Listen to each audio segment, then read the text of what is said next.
ఇక్కడ మీ ఫ్యామిలీకి అఘోరిని పరిచయం చేసింది విష్ణు అని చెప్పేసి స్టార్టింగ్ లో మీరు కూడా చెప్పారే. విష్ణునే కదా పరిచయం చేసింది మాకు. ఆ. వర్షిని పరిచయం చేసింది. విష్ణుకి అఘోరి ఎప్పుడు పరిచయం, ఎలా పరిచయం? తమ గురువు గారు ఉన్నారు తణుకులో. ఎవరి గురువు గారు? మా గురువు గారు ఉన్నారు. ఉమ్, మా నాన్నకు ఒకసారి బ్రెయిన్ స్ట్రోక్ వచ్చి పెరాలసిస్ వస్తే ఉమ్, ఆయన నయం చేసి మెల్ల తాయితీ పడేసి ఉమ్. కొన్ని ఆయుర్వేద మీ నాన్నగారికి బ్రెయిన్ స్ట్రోక్ వచ్చింది. ఓకే బ్రెయిన్ స్ట్రోక్ వచ్చి పెరాలసిస్ అటాక్ అయింది. ఓకే. ఆ. అప్పుడు మనిషి ఎలా ఉన్నాడంటే ఉమ్, నగ్నంగా ఉమ్. రోడ్డు మీద తిరిగేవాడు మీ నాన్నగారు. మా నాన్నగారు. ఓకే, మతి స్థిమితం కోల్పోయిన వ్యక్తి లాగా. మాట కూడా వచ్చేది కాదు. ఓకే. చెయ్యి కొంచెం వంకరపోయింది. ఉమ్, ఆ టైంలో అలా తిరుగుతుంటే అసలు చాలా మంది పిచ్చడంగా కొట్టబోయారు. ఉమ్, ఆ టైంలో లాక్కొచ్చి ఇంట్లోనే పడేసామండి. ఉమ్, అప్పుడు ఆ టైంలో ఆ గురువు గారి దగ్గర అంతకు ముందే వర్షిని వాళ్ళు ఉమ్, శిష్యరేఖంగా జాయిన్ అయ్యారు. ఉమ్. అంటే సాధన నేర్చుకుందామని. ఓకే. ఈ పిల్ల అదే గురువు గారి దగ్గర. ఈ పిల్లకి ఏంటంటే చిన్నప్పటి నుంచి ఉమ్, అలా వద్దిన అద్భుత దీపం ఇలా మ్యాజికల్ స్టోరీస్ అంటే బాగా ఇష్టం. ఓకే. ఆ ఇష్టంతోనే ఆయన దగ్గర తీసుకెళ్ళి జాయిన్ చేసి ఉమ్, జాయిన్ చేస్తే ఆయన కొన్ని పూజలు ఎలా చేయాలి ఇలాంటివన్నీ నేర్పిస్తూ ఉంటారు సాధనలు అంటే. ఉమ్, అలాగే నేర్చుకుంటుంది. ఉమ్, ఆ టైంలో నాన్నకి ఇలాగ జరగడంతో ఉమ్, ఆయన దగ్గరికి ఉమ్, తీసుకెళ్తే ఆయన కొన్ని రోజులుండి హోమాలు అవి చేయించి ఉమ్, నాన్నగారికి తాయిత్ అనేది ఒకటి వేసి ఉమ్.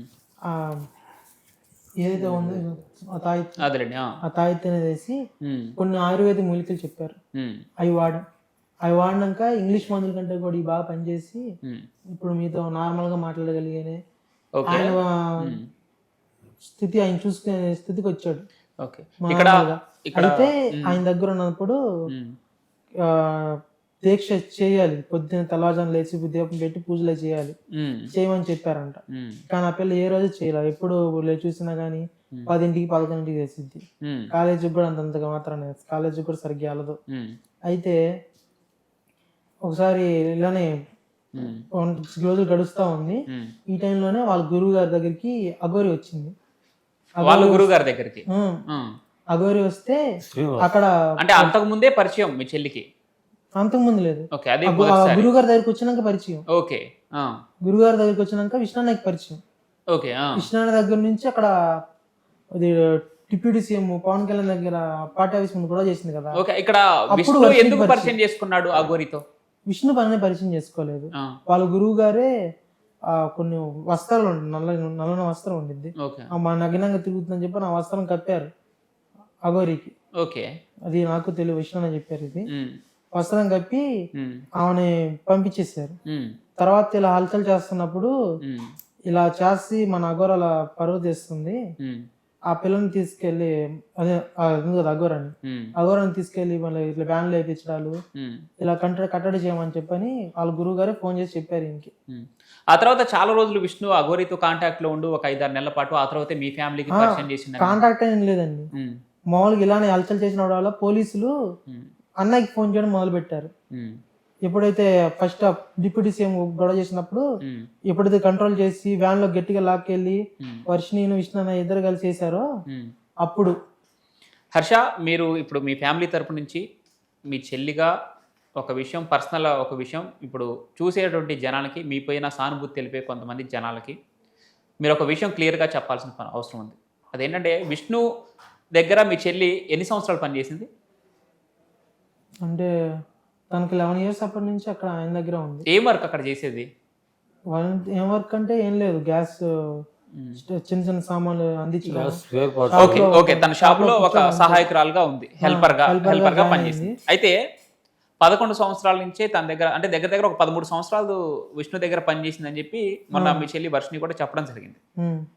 ఈ నేపథ్యంలో ఇప్పుడు మీడియాలో వస్తున్న కొన్ని కథనాల ప్రకారం చూస్తే విష్ణుకి వర్షిని మీద పూర్తిగా హక్కులు కల్పించినట్లు మీ అంటే మీరే విష్ణుకి పూర్తి రైట్స్ ఇచ్చేసారు మీ చెల్లి మీద. సో తను ఒక నిమిషం, నన్ను ఒకసారి పూర్తి ప్రశ్న అయిన తర్వాత మీ సమాధానం ఎంతవరకు చెప్తారో అంతవరకు చెప్పండి. విష్ణు మీ చెల్లితో అసలు రిలేషన్ ఏంటి? చెల్లి సంబంధమేనా, లేదంటే ఇంకా ఏదైనా ఫిజికల్ గా ఏదైనా మూవ్ అవ్వడం జరిగిందా అనేది? ఎందుకంటే ఇది తప్పుగా అనుకోవద్దు మీరు దయచేసి, ఎందుకంటే చాలా మందికి ఒక క్లారిటీ రావాల్సిన అంశం ఇది. కూతురు వస్తారు చాలా మంది. ఒక నిమిషం అండి. చాలా మంది కూడా కూతురు అనేవి అన్నారే గాని చెల్లి అనలా. ఓకే. ఏదైనా ఫంక్షన్ తీసుకెళ్తాడు. అక్కడికి వెళ్ళినప్పుడు ఎందుకు విష్ణు నీ కూతురా వీళ్ళు వచ్చిందే నీ కూతురా అని చెప్పాను. ఆయన నవ్వుకునేవాడు. ఓకే. ఆ ఊర్లో గాని, మంగళగిరిలో గాని, గుంటూరులో గాని, విజయవాడలో గాని ఎక్కడైనా సరే మా చెల్లెలు ఆయన కూతురు కంటే కూడా సో విష్ణు చెల్లెలు గాని తెలుసు. సో వాళ్ళిద్దరి మధ్యలో రిలేషన్ లో మీకు ఎలాంటి డౌట్ లేదు? డౌట్ లేదు. అయితే మరి ఈ కథనాలన్నీ ఎలా వచ్చాయి బయటికి? అంటే ఎవరు సృష్టించారు? ఎప్పటి నుంచి వచ్చినాయి? వర్షిని బయటకు వచ్చి మీడియా ముందుకు వచ్చి చెప్పడం జరిగింది. వర్షిని కూడా క్లారిటీ ఇచ్చింది వీడియోలో. వాస్తవానికి వర్షిని కూడా క్లారిటీ ఇవ్వడం జరిగింది. అన్నా చెల్లెల సంబంధం అని ఇవ్వడం జరిగింది అనిపిస్తుంది అఘోరిని. ఎందుకంటే మా ఫ్యామిలీకి ఇప్పుడు బ్యాక్ బోన్ గా ఉండి నిలబడుతుంది. ఇప్పుడు ఆయన ఏం చేయలేడు, నేను ఏం చేయలేను. ఆ పిల్లని తీసుకెళ్ళడానికి ఏం అంతగా సాయం చేయలేము. మీ ద్వారా సాయం పొందడమే. కానీ ఆయన అయితే మాత్రం ఆమెను కొట్టాడు, ఆమెని అదుపు చేశాడు. ఆమంటే విష్ణు అన్నయ్య అంటే ఆమెకు చాలా భయం. ఇక్కడ మీకు జస్ట్ ఫ్యామిలీ ఫ్రెండ్ కదా విష్ణు అంటే, మీ బాగోగులు చూసే ఒక వ్యక్తి. చిన్నప్పటి నుంచి మీ నాన్నగారికి హెల్ప్ చేశారు అది.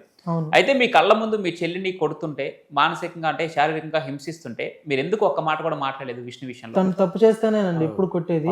వేరే ఒక నిమిషం, వేరే వాళ్ళు కూడా చెయ్యేస్తే మాత్రం ఎందుకు అంటే ఈ లేడీ రోజు వచ్చి అల్చల్ కాదు మిమ్మల్ని అడుగుతాను ఒక్క నిమిషం చెప్పండి. సార్ లేడీ గారు వచ్చింది టోల్గేట్ దగ్గరికి. వచ్చి నైట్ అప్పుడు 2:30 అలా అవుతుంది. ఆ టైంలో ఫోన్ చేసి రావే నా దగ్గరికి అని చెప్పని ఫోన్ చేసి. ఎవరు? మీ చెల్లికి? మా చెల్లికి. ఆ టైం అంటే మీరు ఇంట్లో నుంచి పంపించిన తర్వాతనా? ఇంట్లో నుంచి పంపించేసిన తర్వాత. ఎన్ని రోజులకి? 3 రోజులకి. ఓకే. 3 రోజులు అప్పుడు. ఆ టైంలో మళ్ళీ వచ్చి రావే టోల్గేట్ దగ్గర ఉన్నా అని చెప్పాను అంది. ఆ టైంలో ఇప్పుడు మన ఇంట్లో వాళ్ళు ఏ ఆడపిల్ల అన్నా గానీ స్కూటీ వేసుకుని అప్పటికప్పుడు రాత్రి ఒకటి బయటకు వెళ్ళి టోల్గేట్కి ఖాళీ స్థలాలు అక్కడ మందు తాగే వాళ్ళు, గంజా వేసే బ్యాచ్లు ఉంటారు ఎక్కువగా. ఓకే.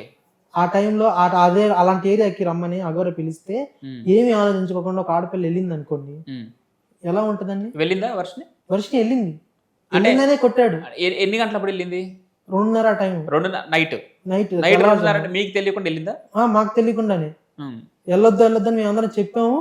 ఆ టైంలో మేము కళ్ళు మూసుకుని నిద్రపోతున్నాం. వెళ్ళిన విషయం మీకు ఎలా తెలిసింది? మళ్ళీ అఘోరిని పట్టుకుని ఇంటికి వచ్చిందా? గేట్ తీసింది.